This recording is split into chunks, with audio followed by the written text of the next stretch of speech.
त्यामुळे महिलांनी मागे पुढे न बघता बरेच सभासद आपल्याला जोडले गेले। तुम्हाला असं वाटतं का की मावी जे आहे आपलं महिला महाविकास मंडळ, तर याच्यातून आपल्याला काही तुम्हाला आणखी म्हणजे आम्हाला काही उद्योग असेल किंवा ज्या सगळ्यांच्यामध्ये असेल तर त्याच्यासोबत काही आपल्याला समन्वय साधून काही नवीन करता येऊ शकेल का? 24 मध्ये महायुतीच्या सरकारची महत्वाकांक्षी योजना मुख्यमंत्री माझी लाडकी बहीण योजनेला आम्ही सुरुवात केली।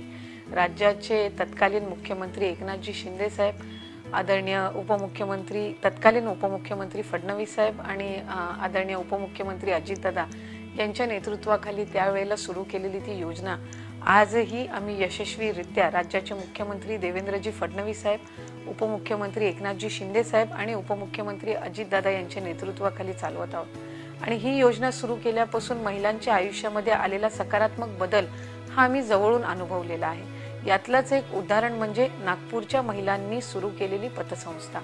ज्या वेळेला जुलै महिन्यामध्ये पहिला लाभ सुरू झाला त्यावेळेला 3000 महिला या संगीता चव्हाणताई असतील, त्यांची संपूर्ण टीम असेल, यांच्या मार्गदर्शनाखाली एकत्रित आल्या आणि मुख्यमंत्री माझी लाडकी बहीण या योजनेअंतर्गत मिळणारा 1500चा लाभ हा आपण कशा पद्धतीनं पुढच्या कालावधीमध्ये यशस्वीरित्या इन्व्हेस्ट करावा किंवा आर्थिकरित्या त्यातून आपण सक्षम कसं व्हावं याचं एक उदाहरण त्यांनी त्या निमित्ताने पतसंस्था स्थापन करून आपल्याला दाखवलं। आणि मला मनापासूनचा आनंद आहे की आज या सर्व भगिनींसोबत मला संवाद साधण्याची संधी मिळाली।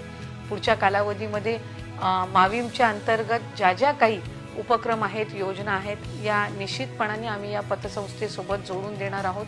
आणि या पतसंस्थेची एकंदर असणारी वाटचाल गेल्या काही महिन्यापासूनचे जी काही त्यांचा यशस्वी प्रवास आहे, आज त्यांच्यासोबत संवाद साधत हा जाणून घेतला आणि त्यांना शुभेच्छा दिल्या।